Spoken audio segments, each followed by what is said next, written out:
Okay, I am on chapter 2, and this is going to be part 2. This Peregrine had 2 older brothers. The elder of 2, Joffrey, took charge of the farming side of his father's estate. Emmanuel, the second brother, went for a soldier.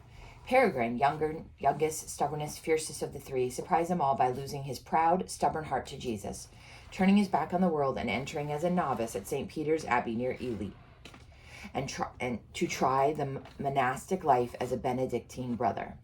Of course, it's one thing to love Jesus and quite another to follow him, and poverty, chastity, and obedience sat about as comfortably on Peregrine as his hair shirt. Still, the brothers saw promise in him, and as much from stubbornness as anything else, he grimly struggled through his novitiate year. That's the first year, finally making his vows and being professed as Brother Columba, a name which showed either that his abbot had a wry sense of humor, or else that he had a greater faith than most men and no sense of humor at all. Peregrine was a good scholar and a devout monk, and he was ordained a priest, too. He was also a brilliant philosopher and had inherited from his father a shrewd business mind and unmistakable qualities of leadership. He was not a popular man, because although he was just and upright and true, there was precious little compassion or gentleness about him. The fight to discipline himself, to attain all the spiritual and intellectual targets he set up himself, occupied all his energies, leaving nothing to help him learn the gentler art of loving, much less of allowing himself to be loved. Still, he was valued for his abilities, even if he inspired little affection, and he was given several positions of responsibility. When the bishop consulted the abbot of St. Peter's to see if their community had anyone who could be sent to St. Aleutians to serve as abbot, Father Columba had only recently been made sub-prior. The abbot of St. Peter's suggested him at once, and so Peregrine was sent, at the beginning of his 45th year, as Lord Abbot to the monastery of St. Aleutian in the north of Yorkshire. The bishop was satisfied that Peregrine would serve them well. He had listened to the advice of the abbot of St. Peter's, who knew the monks in his care better than they knew themselves. He's ruthless with himself, and always has been, drives the men under him hard too, but he's fair-minded, unfailingly courteous and astute, nobody's fool. He's a solitary man. I've wondered sometimes if he's lonely, but it's hard to say. Just your stiff, formal, courtly French nobleman, I think.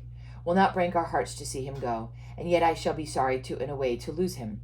There's a shining, honorable love for God about him that's a rare thing to see. Abbot Columba, yes, he'll wear it well.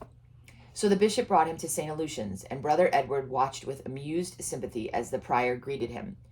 The nails of Chad's fingers were bitten to the quick, and his left eye was twitching as he welcomed them with the kiss of peace and played host to them at the abbot's table. Remember Chad is the guy who's currently serving as abbot while he waits for him to come. While he waited for the new abbot to be assigned, who is Columba. Now, pay attention, Columba's name was actually Peregrine. Columba means dove. So his name growing up was Peregrine. And then when he became a monk, they gave him the name Columba. So, which is a little bit of an oxymoron or ironic. Mingled in the company, Brother Edward was able to study his nephew well. Father Columba had seemed pleased to see his uncle again, embracing him with a smile of pleasure and surprise, the sudden, vivid smile that Edward remembered in him as a boy, irradiating his features with unexpected warmth. Now, as Father Columba ate and talked, unmoved by the eye of the brethren upon him, Brother Edward observed him thoughtfully.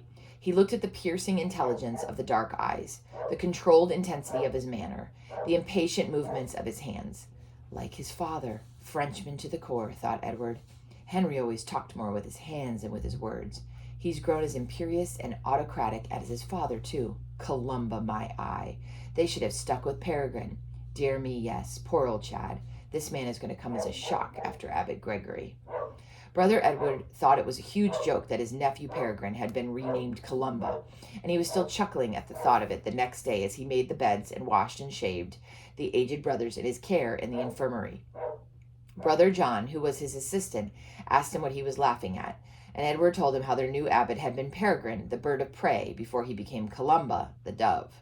Brother John grinned at the incongruity. Word got around, and it was not long before it was the joke of the whole community, and the new abbot was called Father Peregrine behind his back, and Father Columba to his face and to visitors. The brothers of St. Aleutians found their new superior rather unapproachable.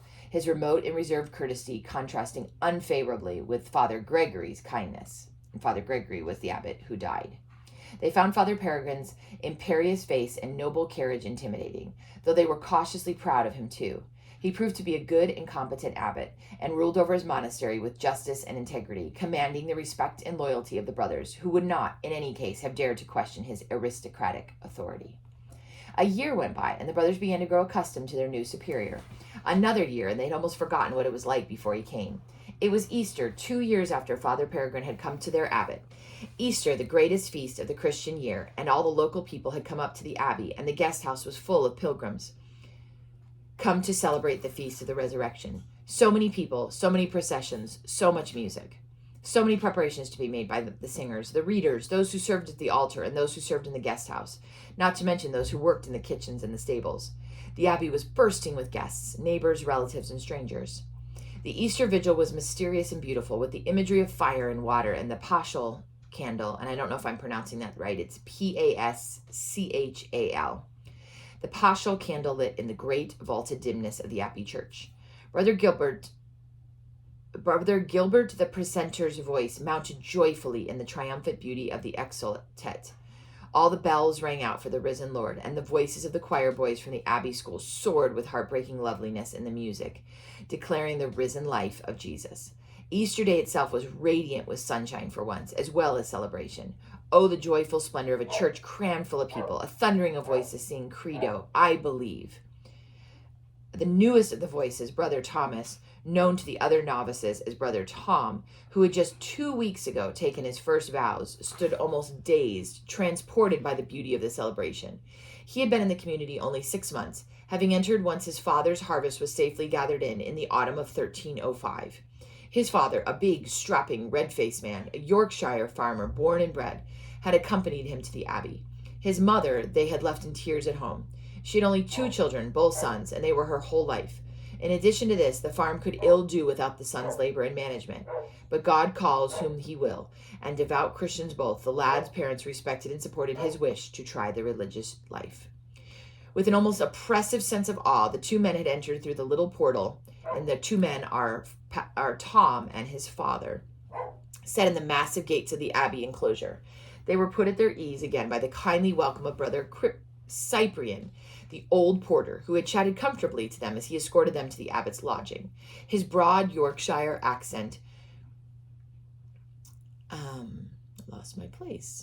His broad Yorkshire accent was something of home in this imposing place. The munnet fear the abbot's lad. He's not an easy man, but he's a good man for all that. The mun speak up for themselves, for he'll not bite thee.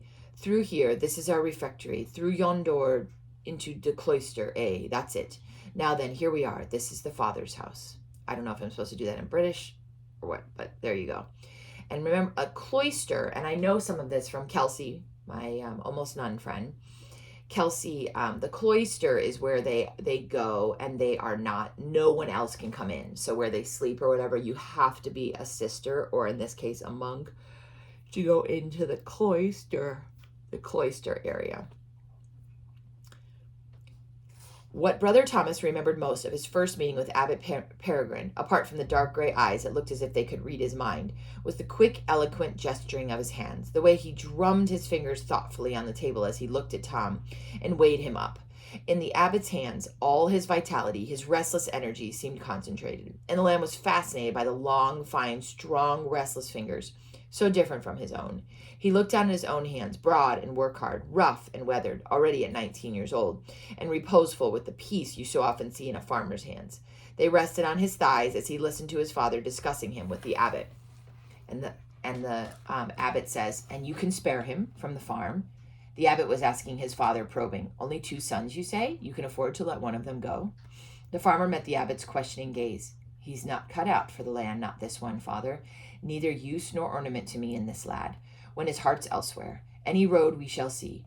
I'd not wonder if the fire dies down before long. He's a mighty trencherman. Well, look at him. He's built like an ox.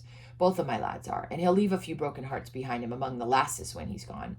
To be honest with you, I cannot see him creeping about in silence or telling beads on his knees. As demure and quiet as young ladies are, some of your brothers are here, and that my lad will never be. But let him try it if he will. There's always a welcome for him with his mother and me, should it all come to nothing. So the father is saying, I don't know if he can do this. This was the longest, most personal speech the farmer had ever made, and he took out his linen handkerchief and wiped the beads of sweat from his forehead as he finished. A smile twitched the corner of the abbot's mouth. He was amused by the description of his monks. He was himself inclined to be irritable with the more timid and submissive men. The abbot turned his gaze on the farmer's son, who returned it calmly, but felt somehow belittled and exposed by the aristocratic amusement with which he was regarded. He thinks I'm a peasant and beneath him, he thought, somewhat resentfully, and stoutly endured the abbot's scrutiny. What say you then, my son? Asked Father Peregrine. Your father has little hope of your staying the course, it seems. It is a hard life. I shall think of no less of you if you wish to change your mind. The abbot's aloof, ironic manner nettled the lad. The educated voice, with its slight French inflection, grated upon him. He spoke up impulsively with some heat. I doubt you could think much less of me than you do now, my lord. Anyway, I'm a common working man, not of your kind. Then. Now, expostulated the father. That's uncivil, lad. Mind who you're talking to. But the abbot ignored him and looked steadily at the young man, serious now. Well, then, you're minded to enter with us? I am, my lord. And standing here in the sunshine and soaring music of Easter Day, Brother Thomas was glad and sure, at peace to his very soul. This was where he belonged. Credo in unum Deum. I believe in one God. Oh, yes. And that is part 2 of chapter 2, and I'm going to stop there.